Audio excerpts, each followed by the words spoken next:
Nosso último palestrante da noite é Gustavo Santos Sales. Formado em farmacêutico industrial pela UFOP e pós-graduado em vigilância sanitária pela PUC e gestão de estratégia de empresas pela Unicamp. Atua na indústria farmacêutica desde 2011, na área de assuntos regulatórios, tendo já trabalhado na União Química, Medley e Sanofi. Atualmente é coordenador de assuntos regulatórios na Apsen Farmacêutica. Boa noite, Gustavo. Boa noite, Vinícius. Tudo bem? Tudo bem? Tudo bem. Eu passo a palavra agora para você. Quando você quiser, pode começar. Tá ótimo. Obrigado, Vinícius. Compartilhar minha tela com vocês. Bom, primeiro, obrigado, né, pela oportunidade. É sempre um prazer falar com o pessoal todo, os colegas que estão participando, os alunos também, né? Falar com o pessoal de Ouro Preto, com o pessoal que está participando do evento. Estou acompanhando essa semana toda, tem sido ótimo. O pessoal tem ajudado bastante, tem sido muito bom. E é um prazer, né? Agradeço o convite, vou tentar compartilhar um pouquinho da minha experiência, do que eu já vivi, e espero que acrescente de alguma forma para vocês, falar um pouquinho de assuntos regulatórios. Para começar, falar um pouquinho de mim, né? Eu sou mineiro, acabei me formando em Ouro Preto, na Escola de Farmácia, né? A Escola de Farmácia centenária, né? Primeira da América Latina, uma escola referência para muita gente. Para mim foi uma honra ter participado da história da escola. Cheguei a estudar no centro histórico mesmo. Mas tentei aproveitar ao máximo o que tinha de oportunidade, o que podia ser feito na faculdade, iniciação científica, fiz iniciação com farmacologia. No meio da faculdade, né, aquelas questões relacionadas ao que pode ser feito, algo mais. A gente descobriu que a Pharma Júnior estava inativa, então a gente tentou reativar a Pharma Júnior também, para dar uma movimentada, para ver o que mais poderia ser acrescentado, né, tanto na nossa formação, quanto também para a faculdade. Algo que podia acrescentar muito. E terminei a faculdade. Antes de fazer o estágio, surgiu uma possibilidade de fazer um intercâmbio, eu fiz o intercâmbio e voltei. E voltei para aplicar para os estágios, buscando vagas, buscando oportunidades, e aí apliquei para uma vaga de assuntos regulatórios na União Química, fui aprovado. Eu conhecia muito pouco sobre assuntos regulatórios, assim, sabia o mínimo, né? Fui descobrir mesmo quando eu soube da vaga, que eu fui realmente pesquisar, porque durante a faculdade a gente vê muito pouco sobre isso. É complicado, assim, dizer assim, você não viu nada. Algumas coisas, né? Algumas normas, mas muitas normas, né, durante a faculdade é muito voltado para a farmácia, muito voltado para a vivência, principalmente voltado para aquele controle de substâncias, controle de 344, e isso acaba não tão próximo de uma atividade de indústria. Mas fui aprovado no estágio em assuntos regulatórios, foi uma escola fundamental, a União Química, né? Foi assim, foi algo muito bom na minha vida. Acabei mudando, né, para a União Química em Brasília, que é a planta de Brasília onde eu trabalhei. Eu morava em Goiás e trabalhava em Brasília, né? Eu ia a pé para casa, eu cruzava a divisa todos os dias. E foi uma escola, eu fui estagiário, eu fui contratado lá como analista júnior, aí virei analista pleno.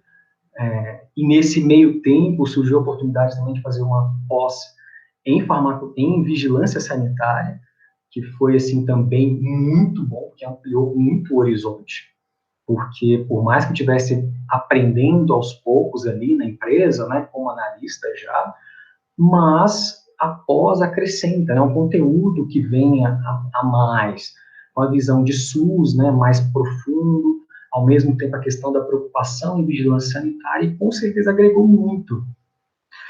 Eu fui me desenvolvendo, fui aprendendo mais coisas, e, né, como o pessoal comentou, né, o LinkedIn realmente funciona. Eu fui acionado por um headhunter via LinkedIn e recebi uma proposta para ir para a Medley, em Campinas.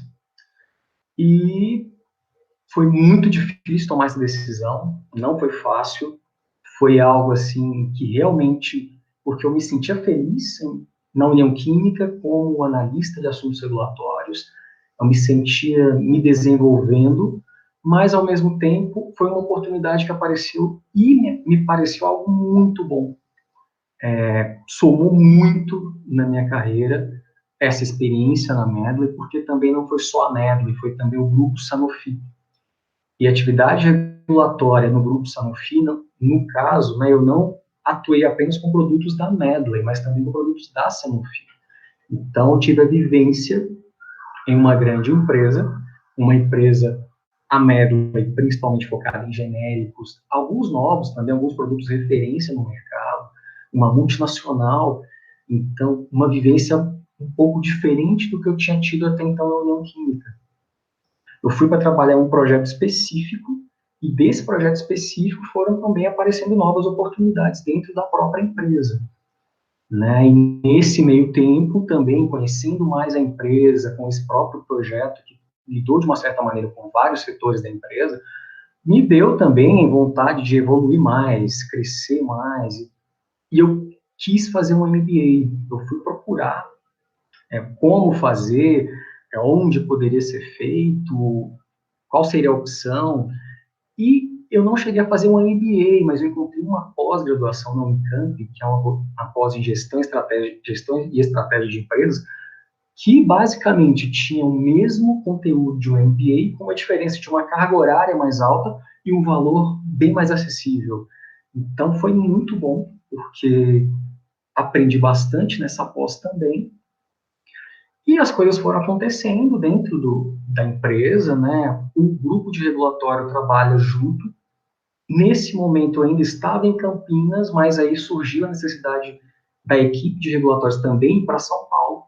Então eu vim para São Paulo, acabei me mudando para São Paulo, né? Só que aí, pouco tempo depois de eu me mudar, eu fiquei um ano indo e voltando todos os dias de Campinas para São Paulo. É complicado, é cansativo, mas a gente acostuma, faz parte da rotina, faz parte da história, faz parte do desafio, né? E pouco tempo depois que eu mudei para São Paulo, eu recebi um novo contato, só que dessa vez da Apsen, uma empresa nacional, e para trabalhar bastante, né? Principal foco em produtos licenciados, né? O Caio comentou mais cedo um pouquinho de produtos licenciados. São produtos que geralmente a empresa busca parceria fora do país, produtos interessantes, que podem acrescentar, né, ao portfólio da empresa, que podem trazer um diferencial para a empresa, e estou atuando nisso. Então, assim, estou ainda, né, estou na Apsen hoje como coordenador de assuntos regulatórios, focando principalmente nesses produtos licenciados, produtos que a empresa busca parceria lá fora. E aí, assim, para falar um pouquinho de assuntos regulatórios, né, assim, como a gente vai seguir, o porquê disso, qual a necessidade, né? Então, assim, normalmente, né, o universo acaba se movendo por necessidade. A gente sempre busca alguma coisa, a gente sempre quer alguma coisa, ou, de uma certa maneira, algo surge e a gente passa a querer, passa a desejar. Hoje, por exemplo, o que a gente mais deseja nesse mundo, né? A vacina do Covid, né? O que todo mundo deseja agora, né? Mas pensando um pouquinho especificamente em medicamentos, né? Quando a gente pensa em medicamento, a gente quer uma melhoria de vida, a gente quer, às vezes, a cura de uma doença, a gente busca algo que possa acrescentar na nossa vida enquanto qualidade de vida, enquanto uma melhor condição para você, de repente, ao menos conviver melhor com uma dor, ou mesmo a cura de uma doença que seja grave, a cura para o câncer, quem não procura a cura para o câncer?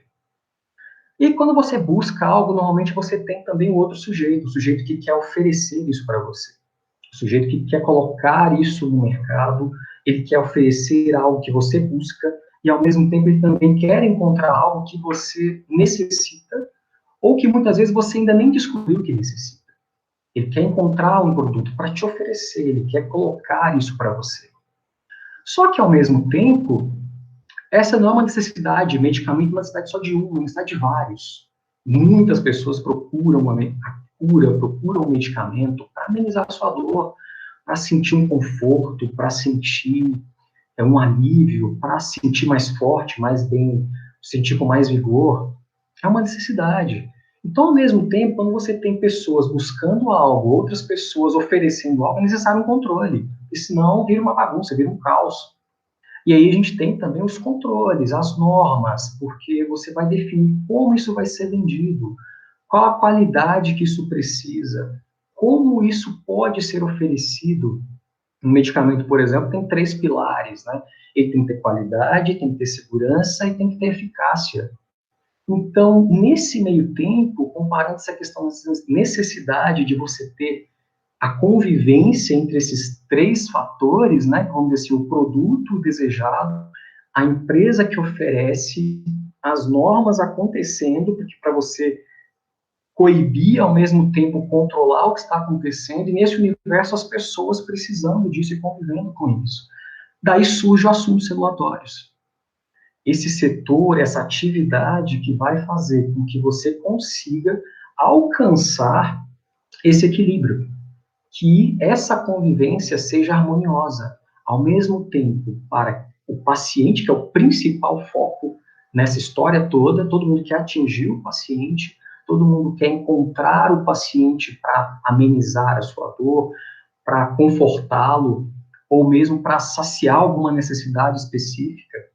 Então, você tem aí esse setor que vai ser, de uma certa maneira, nesse meio tempo, um elo entre essas 3 pontas, vamos dizer assim.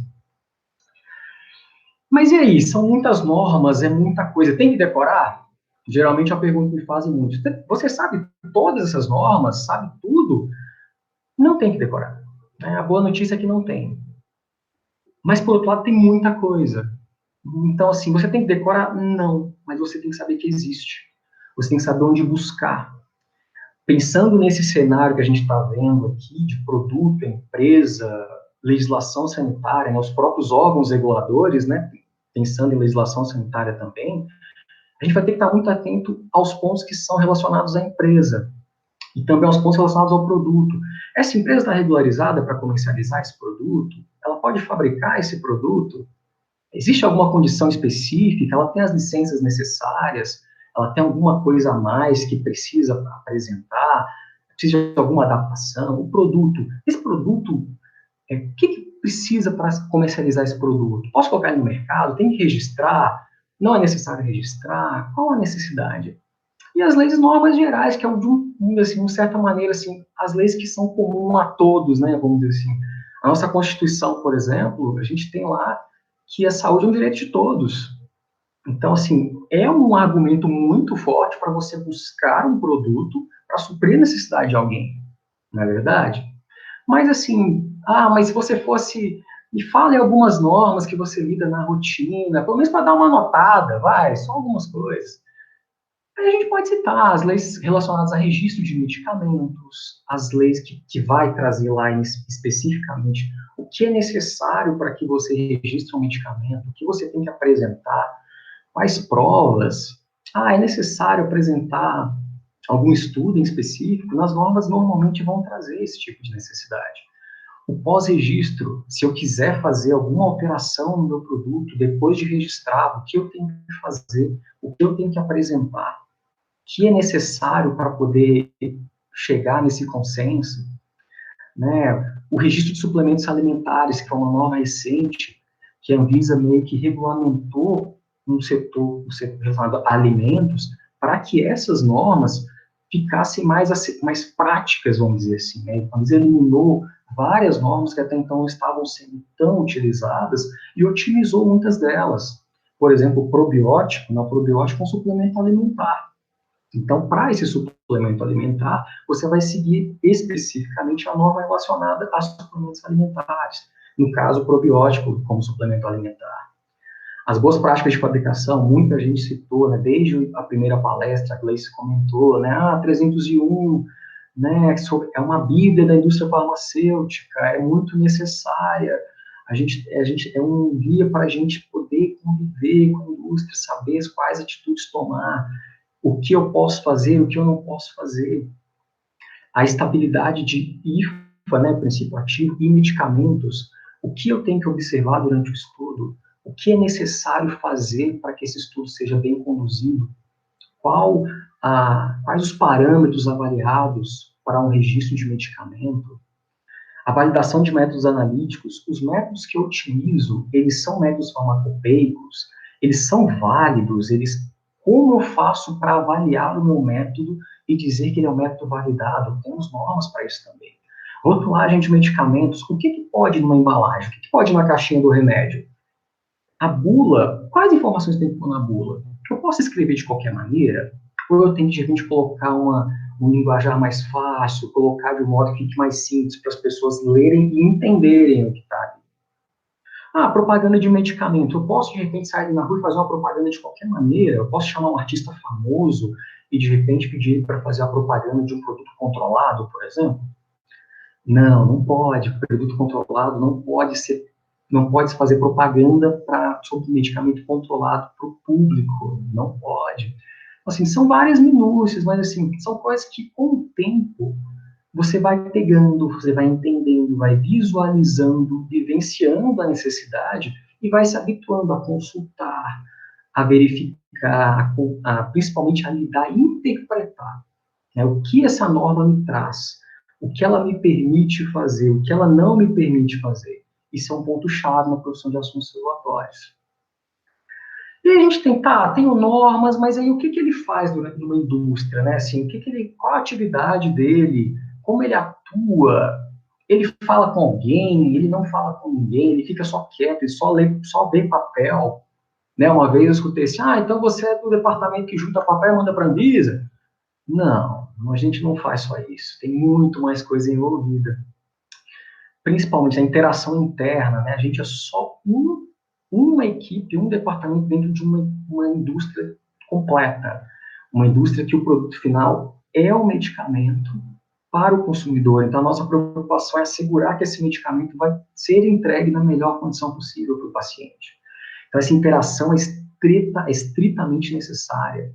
Ela é muito válida e é necessária. A interação externa, né, com os parceiros de fora, não necessariamente da empresa, inclusive com novas empresas, com vigilâncias sanitárias, órgãos sanitários, a própria Anvisa, né, que é a interface com a autoridade. Por exemplo, se a gente quer discutir alguma questão, algum ponto, tem alguma necessidade imediata para alinhar com a Anvisa, regulatórios vai estar à frente disso. Existe alguma forma de repente, resolver uma situação que não está prevista em norma? Talvez vai ser necessário algum alinhamento com a autoridade sanitária para chegar a um consenso. Assuntos regulatórios estará à frente disso também.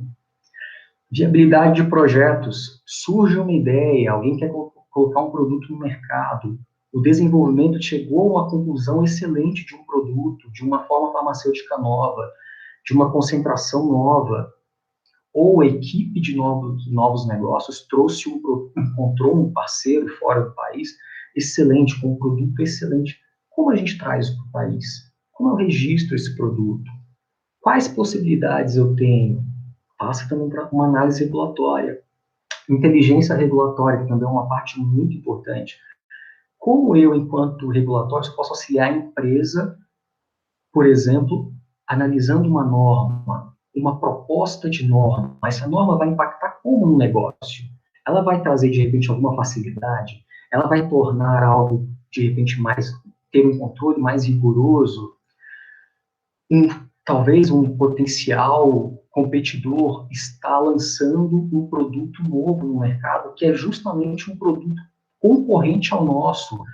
Opa, empresa, alerta, tem alguém colocando um produto que vai competir com o lançamento que a gente está programando para agora. E aí, faz sentido? Vai mudar alguma forma? Vamos tratar de alguma maneira diferente? Vamos querer acionar de alguma forma algum outro mecanismo para contornar essa situação? Monitorar e divulgar publicações. Existe, né, um órgão, né, que é o Diário Oficial da União, que lá é publicado várias decisões públicas, né, vamos dizer assim. Não apenas a saída ou entrada de um ministro, né, mas também o deferimento de um medicamento, a aprovação de um medicamento, de um registro. Isso é importante monitorar, porque é disso que um dos interesses da empresa é justamente essa aprovação e essa informação. E essa informação, gente, ela gera muito ganho, e a ausência dela pode gerar um prejuízo gigantesco. E é justamente nessas publicações que também a gente vai ter que atuar presencialmente e garantir que o que está sendo publicado a gente está ciente. Não apenas publicações de produtos, mas também das normas. A análise e submissão de dossiês e licenças. Os dossiês, né, muita gente fala, o registro, assuntos regulatórios é o registro, né? Uma das funções é o registro, é a gente registrar produto. É a gente pegar um produto, todo um planejamento que foi feito desde muitos anos atrás, quando surgiu uma ideia de um produto, e a gente chegou à conclusão que seria possível e seria viável colocar no mercado brasileiro.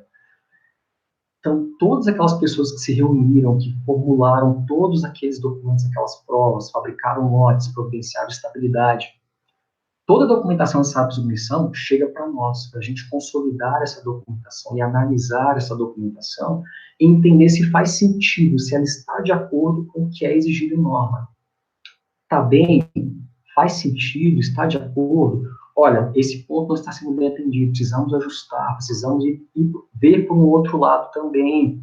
Está perfeito, vamos seguir com a submissão. É também uma função nossa. Bula e rotulagem.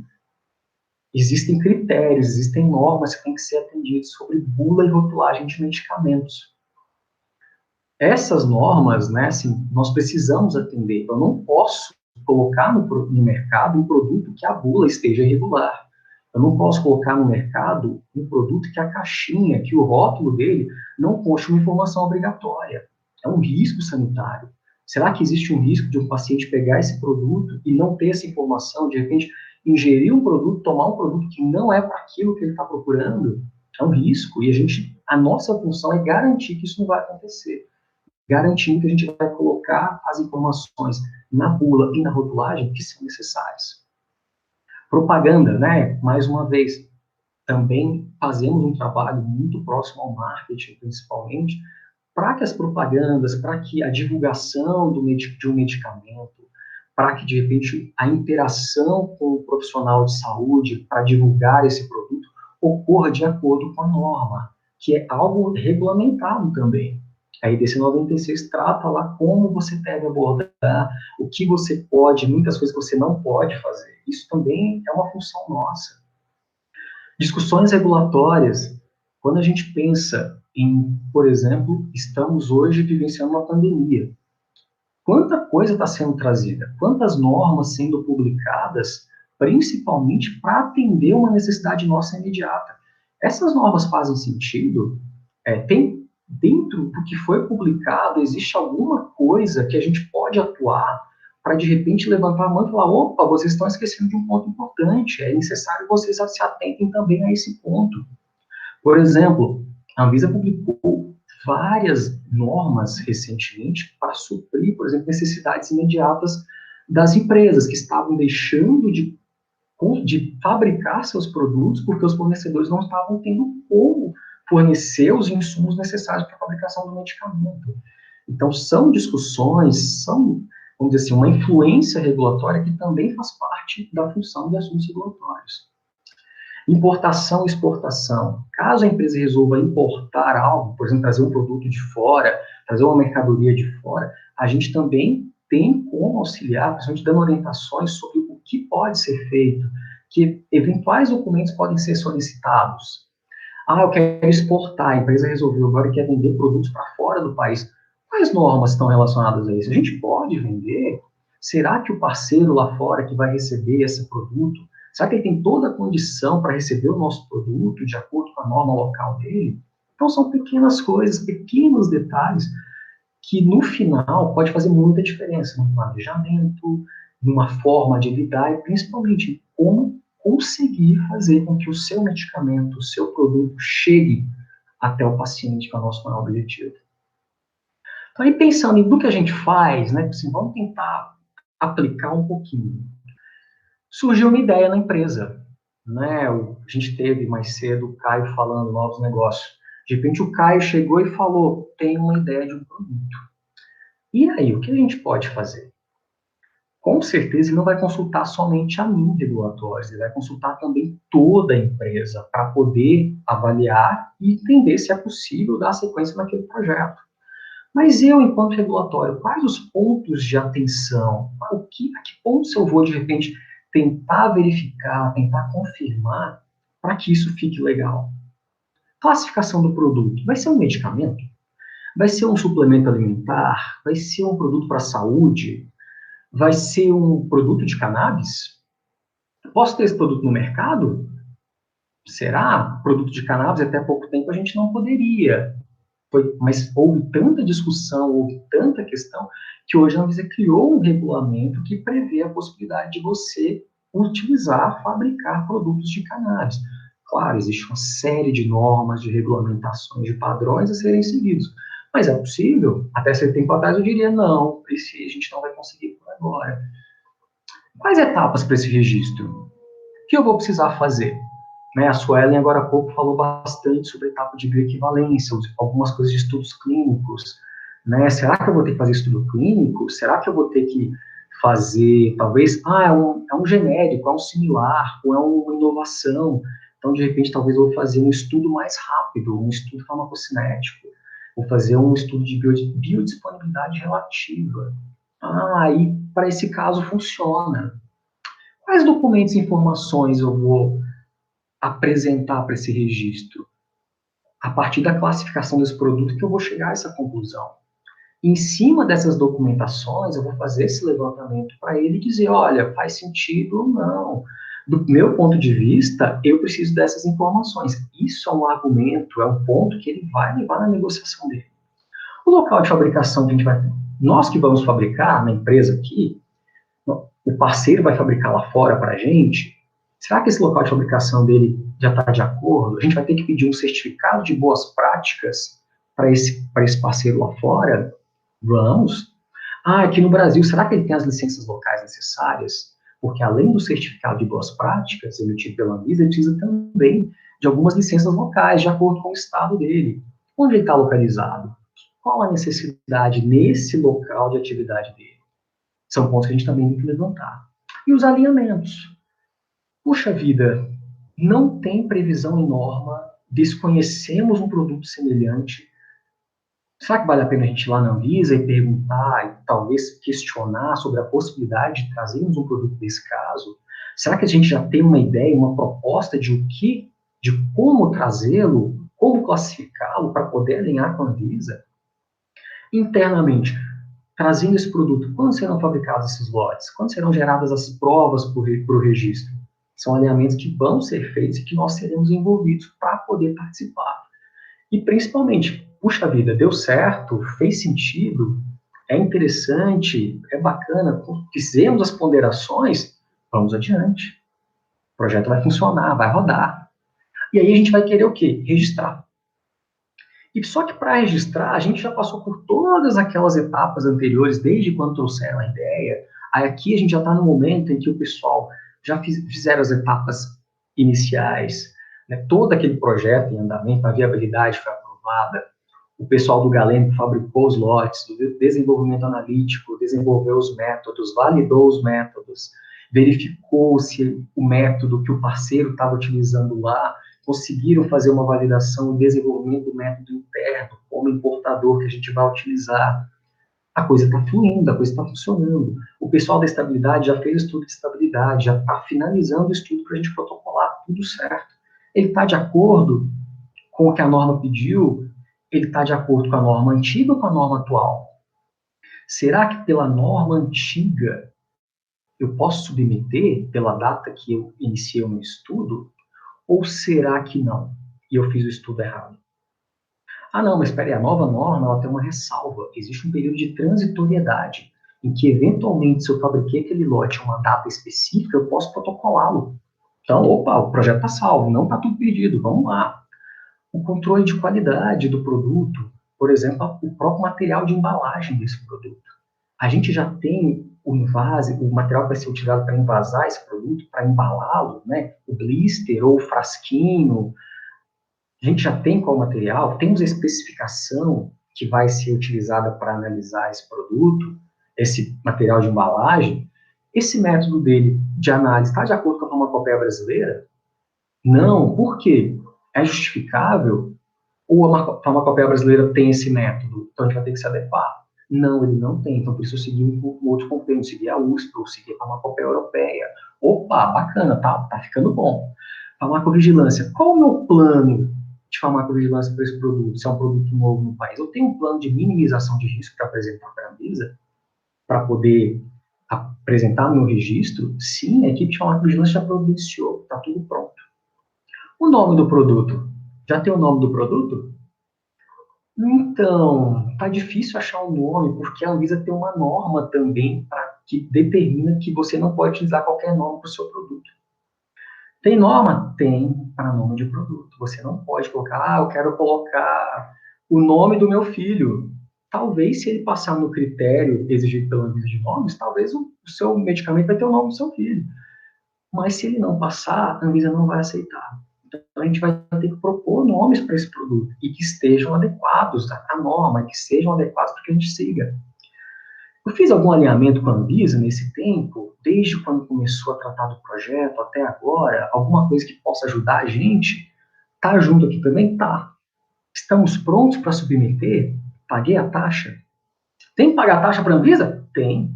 A gente tem que pagar. É um serviço público que está sendo feito, então está sujeito a uma taxa.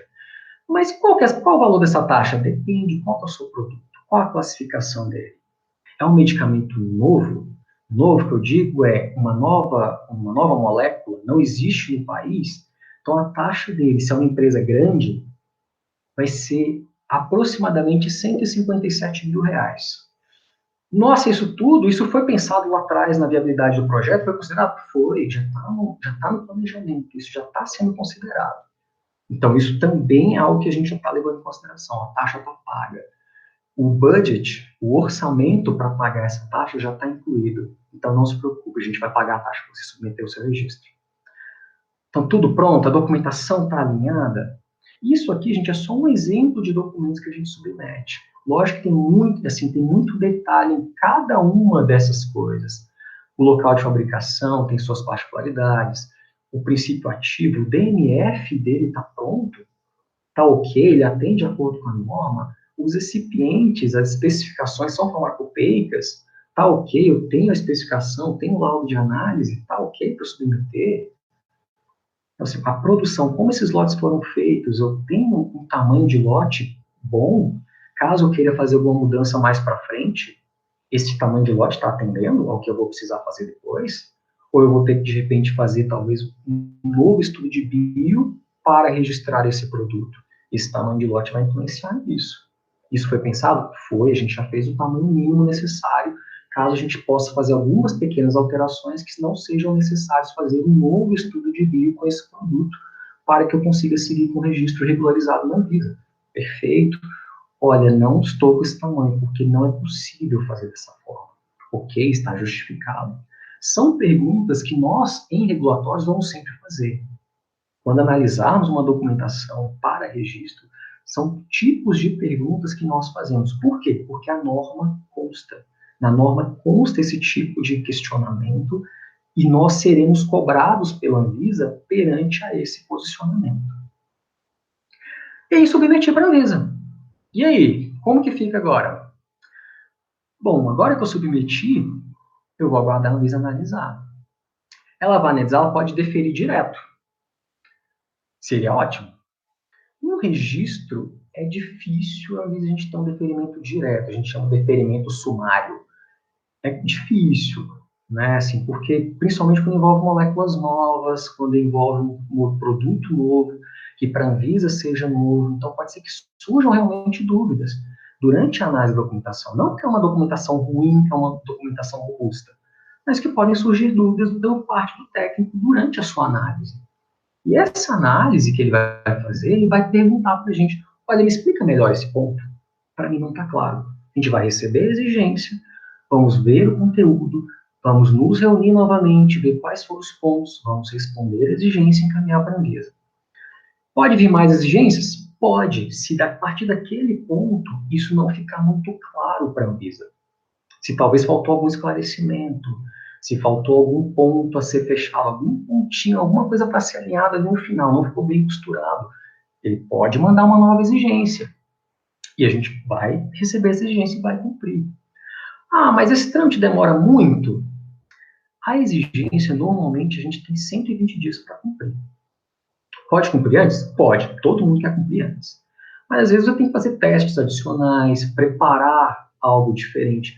Tem que acionar o seu parceiro lá fora, que é quem te forneceu o produto, para que isso seja bem aceito, né? E esse parceiro tem uma programação. Ele não vai conseguir, nesse momento, te atender com um mês. Ele vai poder te atender daqui a 2 meses. Ixi, será que vai dar tempo de fazer tudo? É possível? Será que a gente vai ter que cumprir? Será que a gente consegue cumprir? E se a gente não conseguir cumprir? Como que a gente faz? Será que a gente consegue convencer a Anvisa de repente fazer algo diferente? São ações regulatórias necessárias. São pontos que a gente vai ter que se perguntar no momento que a gente recebe essa exigência e faz esse planejamento. São etapas muito importantes durante a execução. É aquela história do amolar o machado durante um tempo para você cortar a árvore de um modo certeiro. É mais ou menos assim. Então, nesses pontos, vão ter aí algumas relevâncias, né, alguns pontos de atenção que a gente vai ter que se apegar, principalmente, pensando lá na frente, não apenas no agora, em como cumprir, mas qual a consequência de como cumprir essa documentação. Quando publicar na Anvisa, no DOU, tiver no jornal, deferiu, ótimo, perfeito, conseguimos o que queríamos, excelente. Mas e se a Anvisa não deferir? E se ela não aceitar os nossos argumentos numa exigência, ou mesmo indeferir sumariamente, né, sem ao menos questionar, sem ao menos trazer um questionamento? Pode acontecer? Pode. Caso ela entenda que talvez a gente não tenha cumprido requisitos básicos, né, que ela entenderia que talvez a gente não teria tempo suficiente em 120 dias de suprir toda a deficiência da documentação apresentada.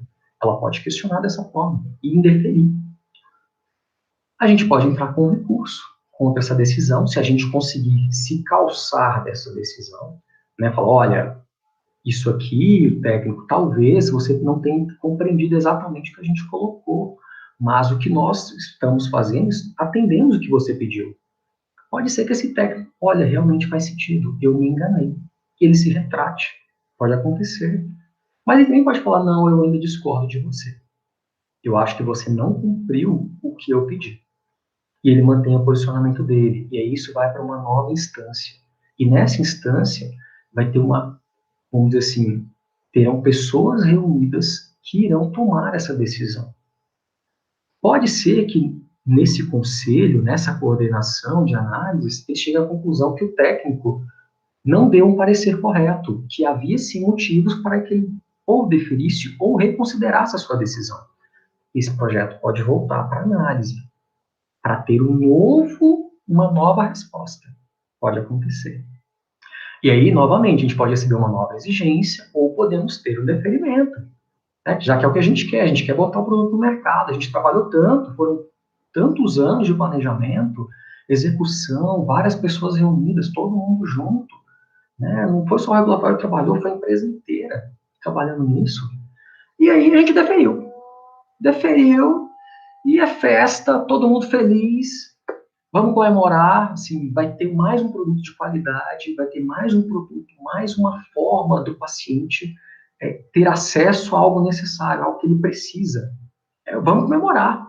Então, acabou? Não, ainda não acabou. Para regulatório ainda não acabou. A gente comemora, mas comemora também com a mão na massa. E o preço desse medicamento ele vai custar quanto? Em algumas empresas, é o regulatório que também cuida do preço desse medicamento. E você vai submeter o preço desse medicamento à CMED, que não é a Anvisa, um outro órgão, você vai submeter o preço desse medicamento para ele aprovar. E o pessoal que vai querer lançar esse produto? O marketing já está cheio de ideias. Deferiu, o marketing já quer falar, olha, o que a gente vai poder fazer? Eu estou cheio de ideias. A gente vai ter que sentar e reunir com ele para validar esses materiais. A gente quer divulgar esse produto. Como que ele vai divulgar isso para o médico? Como que ele vai... Ele pode falar para o paciente sobre isso? Direto? É só para o médico que ele pode falar desse produto? Isso é uma coisa que a gente vai ter que alinhar. Bulário eletrônico. Sim, a Anvisa aprovou o produto. Vamos colocar a bula dele no site. Mas para quê? A Anvisa tem um sistema, o bulário eletrônico, todo medicamento comercializado no Brasil tem que ter a bula nesse sistema. Para quê? Para que todos tenham acesso. Um exemplo, a bula do medicamento, na caixinha, vai a bula do paciente. Não necessariamente a bula do profissional. Mas nesse bulário, caso esse paciente perca essa bula, ele pode acessar a bula do bulário eletrônico. Ah, mas e o médico? Ele vai ler a bula do paciente, sendo que ele tem uma bula só para ele, uma bula do profissional? Não, ele também pode acessar o site do bulário eletrônico para poder acessar essa bula e ver as informações lá que ele tem, os estudos que foram feitos, todas as informações que foram aprovadas pela Anvisa. Como diz a gerência responsável pela aprovação dos estudos clínicos, né, na Anvisa, eles falam, a bula é o resultado do trabalho deles. Então, toda aquela análise feita dos estudos clínicos apresentados no produto, elas virão na bula. Né? Toda a informação, as reações adversas, as indicações, os estudos que foram utilizados para aprovar aquele produto, virão na bula. Então, é muito importante essa informação. Rotulagem. Ah, mas você já tinha mandado a rotulagem para a Anvisa. Sim, só que quando eu mandei a rotulagem para a Anvisa e ela aprovou, ele não tinha o número de registro. O número de registro, eu só vou ficar sabendo esse número de registro quando for publicado no Diário Oficial da União. E aí eu vou ter que pegar aquela mesma embalagem que a Anvisa aprovou e incluir o número do registro. Eu vou incluir o número do registro para poder colocar no mercado. E nesse tempo, a gente está preparando essa bula para o bulário, estamos aprovando material de rotulagem e estamos seguindo, porque a produção já está querendo fabricar. O pessoal de compra já está comprando suprimento para poder fabricar o produto. E a coisa está acontecendo. Né? O produto está no mercado, a gente tem que atingir o paciente, é o que a gente quer. Vamos embora. E agora? Aprovou, o produto está lançado no mercado, todo mundo feliz, batemos a meta, e aí? Acabou? Além dos projetos que estão acontecendo nesse meio tempo, os novos registros que a gente está trabalhando, as novas exigências, todo aquelas coisas que eu coloquei lá no início, as interações com a Anvisa, as reuniões presenciais junto às entidades que a gente participa para poder dar o pitaco na norma que vai ser publicada, para poder falar o que é importante e o que não é. O produto entrou no portfólio da empresa. E aí, o que eu faço? Eu tenho que preocupar em manter esse registro. Eu vou ter que renovar esse registro. Ele tem um prazo de validade, eu tenho que pedir a renovação desse registro. Se eu não renovar a tempo, eu perco esse registro. Até pouco tempo, eram 5 anos, a Anvisa agora atualizou, e esses medicamentos agora normalmente estão sendo aprovados com 10 anos de validade. Lógico, pode ser que de repente a Anvisa, por algum motivo em especial, esse prazo também é sujeito à análise da Anvisa, ela que vai definir esse prazo final. Pode ser que, por algum motivo, ela entenda que seja necessário que a empresa apresente algum documento adicional, por exemplo, na renovação de registro. E talvez ela coloque esse tempo menor de validade inicial para que essa empresa apresente esse documento adicional e aí sim ela renova o registro com o prazo normalmente aprovado, que é 10 anos. O histórico de mudanças desse produto também é importante. O que foi feito nesse produto? O que foi feito com ele durante esse 1 ano, desde quando ele foi aprovado até agora? Como um relatório disso para a Anvisa, de todas as mudanças que foram feitas nesse produto, tudo que aconteceu com ele, e mando para ela no mês do aniversário dele. Então, se a gente está no mês de agosto, ele foi aprovado agora, em agosto do ano que vem, a gente vai mandar um relatóriozinho para a Anvisa com todas as informações que aconteceram com esse produto nesse 1 ano. Alterações pós-registro. Ah, mas por que você vai alterar? Pode acontecer. Por exemplo, a empresa encontrou um fornecedor de IFA, princípio ativo, que também cumpre todos os requisitos de qualidade para esse produto. E ela, como ela só tem um aprovado, ela quer ter mais um, pelo menos. Porque caso surja alguma necessidade, ou mesmo o preço de algum outro está melhor daquele caso, ela vai querer incluir esse fabricante também no seu registro. Ah, mas aí a fábrica quer fazer algumas mudanças e aqueles equipamentos que a gente aprovou para o seu registro não vão existir mais. Como é que a gente faz? Vamos ter que propor um novo equipamento para ele. Vamos ter que providenciar todas as provas necessárias, todos os requisitos necessários para que a gente consiga continuar com o nosso produto no mercado. Aí a gente vai preparar as provas, submeter para a Anvisa, em muitos casos aguardar uma aprovação da Anvisa. Em alguns casos, vão poder fazer e já implementar imediatamente, né, de acordo com a norma que a norma prevê ou não. vai ser de acordo com o que a gente pode fazer. Material promocional, sim, o pessoal continua fazendo propaganda, o pessoal continua porque é um produto que a empresa precisa vender, é um produto que a empresa precisa apresentar para o médico. E o tempo inteiro, não é assim, você não faz propaganda agora e para. Não, você mantém. É uma necessidade da empresa. E isso vai ser uma constante. E isso vai ser um ciclo. Esse produto agora entrou no portfólio, a gente vai fazer isso. Vai ser algo constante. Porque agora ele é um produto e é vamos dizer assim, né, algo que traz receita para a empresa. É importante. Então, assim, considerando esse cenário, considerando esses pontos que eu trouxe, o que a gente espera desse profissional de assuntos regulatórios? O que o que eu gostaria, né, de repente encontrar em um profissional de assuntos regulatórios? Ou o que se espera, né? Qual a característica, qual qualidade esse profissional tem? O primeiro, assim, que não é simplesmente papel, né? Assim, regulatórios hoje não é só registro, não é só documento, não. O profissional tem que ter uma visão global. Ele tem que avaliar o todo. E é com esse todo, é com essa visão, com essa visão aberta e ampla que ele vai avaliar os novos projetos. Que ele vai avaliar todos esses parâmetros necessários para a manutenção de um registro de um produto.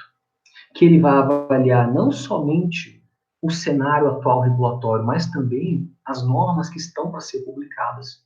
Então, é isso que ele vai fazer. Então, um profissional que ele não pode puro e simplesmente pensar em papel.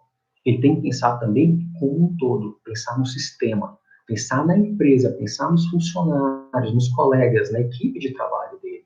Ele tem que pensar no paciente que vai receber esse produto. Isso é fundamental.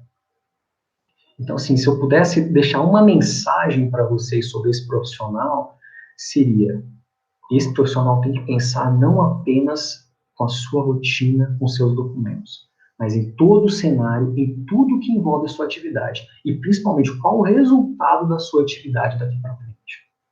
Então, pensando assim, o que de repente eu poderia linkar? Então, quais pontos aí de repente ajudariam esse profissional hoje a ter uma postura, a de repente conseguir uma oportunidade, ou de repente assim, encarar essa realidade, né? Vamos dizer assim, que, lógico, o mundo não para, temos vários cenários, temos várias condições diferentes hoje, e isso acontece. Mas eu posso dizer assim que caso essa pessoa tenha comunicação verbal e escrita clara, que ela consiga transmitir uma mensagem de um modo claro, isso é muito bom. Ouvir, sim, eu preciso de ouvir ao meu parceiro na empresa que ele está querendo, qual a necessidade dele. Eu preciso de ouvir para que assim possa suprir a necessidade que ele tem. Interpretar, eu tenho que interpretar não apenas uma norma, não apenas um documento, mas interpretar o cenário. O que esse cenário pode representar para a empresa daqui para frente? O que esse cenário pode representar para mim mesmo? Que perspectivas eu posso ter perante o cenário que eu estou encarando agora? Um pensamento e planejamento estratégico. Quando eu for pensar, quando eu for executar uma ação, eu tenho que pensar não apenas no agora, mas em tudo que vai acontecer dali para frente. Na consequência das minhas ações. Em cada um dessas ações que eu tenho, pequenas ações que eu possa ter, ou algumas maiores, é nesse ponto que vai ser a diferença. Trabalho em equipe, ninguém faz nada sozinho. Assuntos regulatórios, então, a gente, vamos dizer assim, se somos, de uma certa maneira, porta de saída, depois que todo aquele planejamento aconteceu, todas aquelas ideias foram levantadas, todo mundo deu a sua contribuição, trabalhou muito, o pessoal fez hora extra para a gente cumprir. Se eu não valorizar isso, a minha visão está errada. Eu estou no lugar errado. Capacidade de negociação. Muitas vezes a gente lida com prazos. Não apenas prazos regulatórios, né, prazos de norma, por exemplo, um prazo da Anvisa para cumprir uma exigência, mas também prazos internos. A empresa tem metas, ela quer cumprir, ela quer protocolar um registro, a empresa quer atingir uma condição, e para isso ela tem um planejamento. Como eu vou fazer? Qual a minha ação? De repente eu tenho uma exigência, eu tenho que apresentar daqui a um mês. Mas acontece que o pessoal me ligou e falou: olha, eu só consigo entregar esse documento daqui a 2 meses. O que a gente pode fazer? Será que, de repente, ao invés de você me entregar isso daqui a 2 meses, aqueles outros 3 projetos que você me entregaria agora no próximo mês, e eles não são para agora, eles são para de repente daqui a 5 meses, você posterga esses projetos e prioriza esse outro projeto que eu tenho uma necessidade maior? Sim, por que não? Pode ser.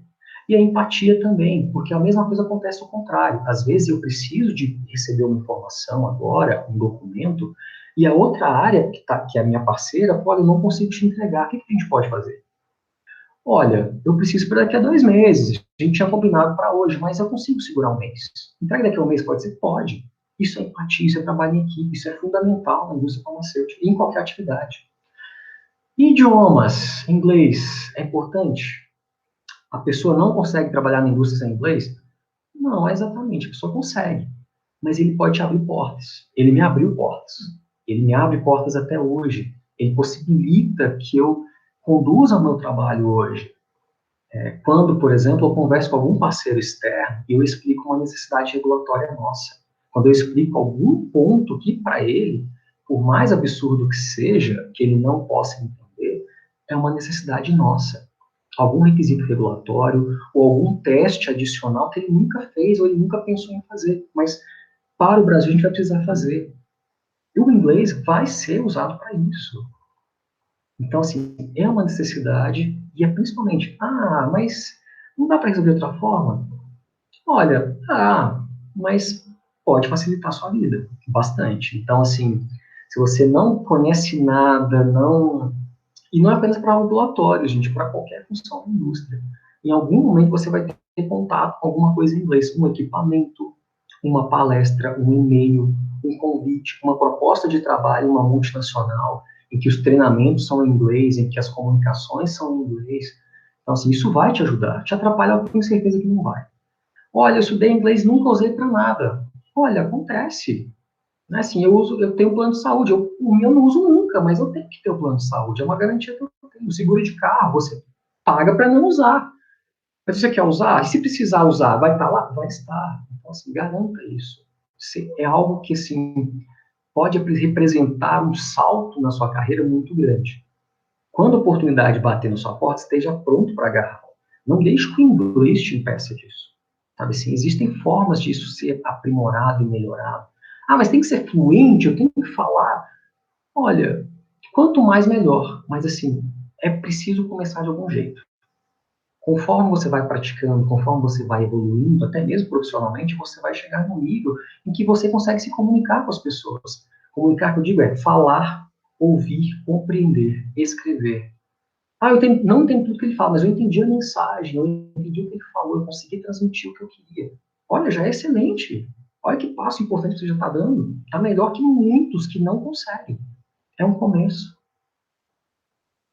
E, assim, oportunidades. Assim, né, tentei colocar um pouco para vocês, um pouquinho da rotina, um pouquinho do que acontece. Claro que é muita coisa para espremer, é muita coisa para colocar. Posso garantir a vocês, tem muito mais coisa. Mas, assim, caso vocês tenham, de repente, sentido vontade de conhecer, de entender, olha, talvez faça sentido. Onde encontram as oportunidades? LinkedIn. No site das empresas que vocês gostam, existem empresas que são muito boas e que, de repente, para você faz sentido participar dela.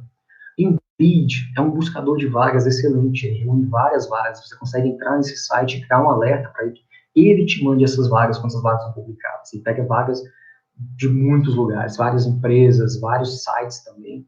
Então é bem bacana.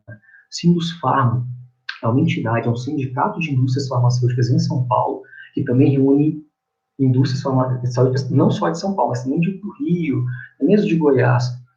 E ele é uma ótima fonte, que ele também tem um site, uma parte do site dele voltada para vagas. Muitas vezes ele publica vagas lá, também de regulatórios e até mesmo de outras vagas. Glassdoor é um site em que ele fala de vaga, mas também fala de remuneração. Quanto ganha, talvez, hoje, um analista pleno numa empresa X? Talvez ele tenha essa informação no site. Pode estar um pouco desatualizado, pode ser que não, mas talvez você já consiga ter uma ideia. E vale a pena dar uma consultada, é um ponto importante da carreira também. Né? E assim, gente, é isso que eu tinha para dizer. Obrigado pela oportunidade, obrigado por ter esse prazer de falar um pouquinho com vocês, de falar um pouquinho de regulatórios que eu adoro.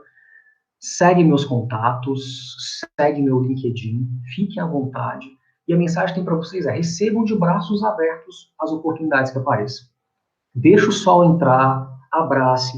Pode estar meio, pode ter um pouco de neblina, pode ter alguma coisa, mas acredita. Você se esforçou, você estudou, você buscou, alguma coisa vai acontecer. Esteja disposto, esteja de braços abertos. Eu estou de braços abertos, se vocês precisarem de ajuda, precisarem de contato, mensagens. Olha, tenho dúvida, gostaria de entender um pouco mais, fiquem à vontade, meus contatos estão aqui para isso. Estou à disposição de vocês, quando precisarem, quando quiserem, estou por aqui. Obrigado. Obrigado, Gustavo. Em nome de toda a Liga, eu queria te agradecer por ter aceito o nosso convite de participar da nossa semana inaugural. Sua palestra realmente engrandeceu o nosso repertório aqui. Apareceram algumas perguntas no chat, eu vou fazê-la para você agora. Tá bom. Sobre assuntos regulatórios, o pessoal dos assuntos regulatórios, ele dá suporte a todos os setores da empresa ou somente se está relacionado ao registro do produto?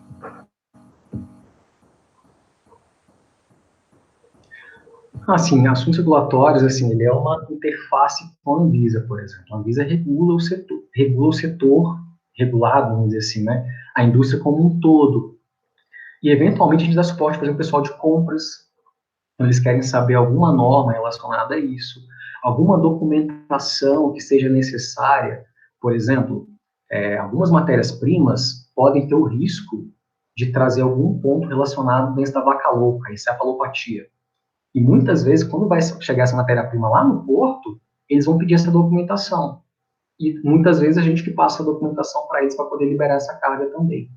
Então, assim, fora, por exemplo, o próprio Novos Negócios, que também a gente tem uma interação muito bacana, que acontece muito, o marketing, né, que quer divulgar os produtos, e principalmente a interação diária, né, que às vezes a gente não tem um contato produtivo, né, mas o contato diário, tem o pessoal da limpeza, eles que organizam a casa para a gente poder trabalhar. Sem eles a gente não faz nada. Então, assim, esse contato, gente, é diário, assim, é pessoas. Então, assim, a indústria é feita e movida por pessoas.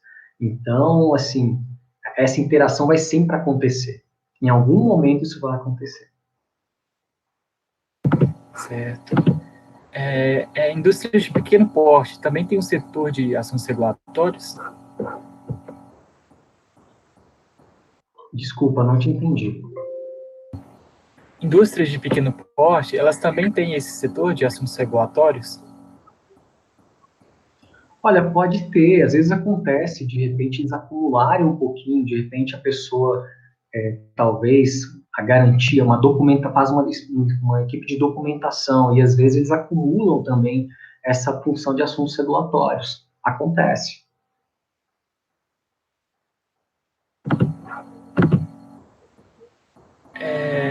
É possível também incluir na bula uma indicação off-label de um produto? O que precisa ser feito nesse tipo de caso?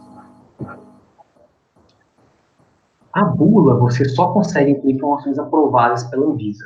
Então, assim, uma indicação off-label, né, seu nome já diz, é uma informação que não consta na embalagem do produto, não consta na bula do produto. Então, assim, para você conseguir, você tem que solicitar uma nova indicação para esse produto. Essa indicação para esse produto, você apresentar todas as provas, por exemplo, os estudos de segurança e eficácia, todas as provas clínicas necessárias para que essa condição possa ser utilizada para o produto. Por exemplo, o médico tem a prerrogativa de falar, olha, use esse produto, porque ele pode recomendar o produto para o paciente, mas a empresa, enquanto responsável pelo produto, enquanto, vamos dizer assim, a titular do registro, ela só pode colocar na bula do produto as informações aprovadas pela Anvisa. Certo. Existe um limite máximo de exigências que a Anvisa pode apresentar antes do indeferimento? Não existe. Assim, a gente sempre trabalha para receber só uma. Assim, né, assim, se receber exigência, que venha uma. Né, assim, que nessa uma a gente consiga cobrir todas as dúvidas, pegar todos os pontos e que não tenha ali um problema.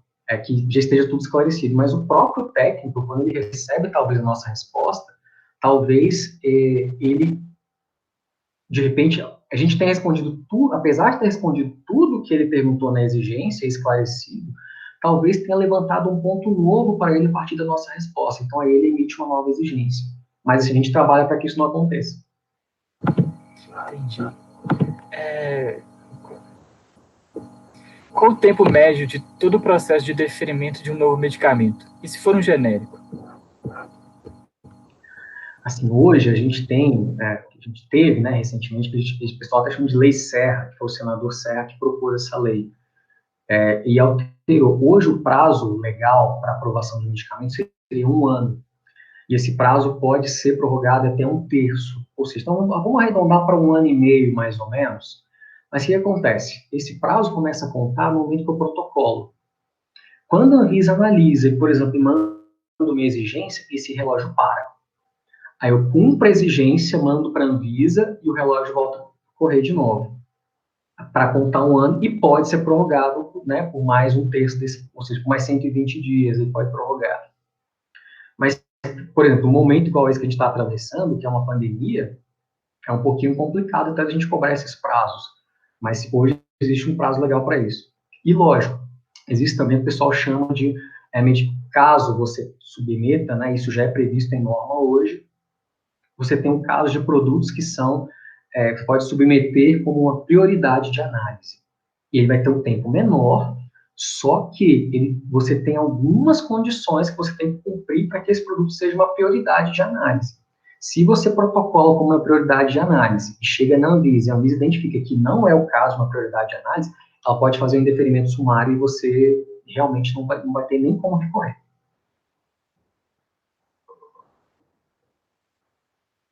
Certo, a gente tem mais algumas perguntas aqui.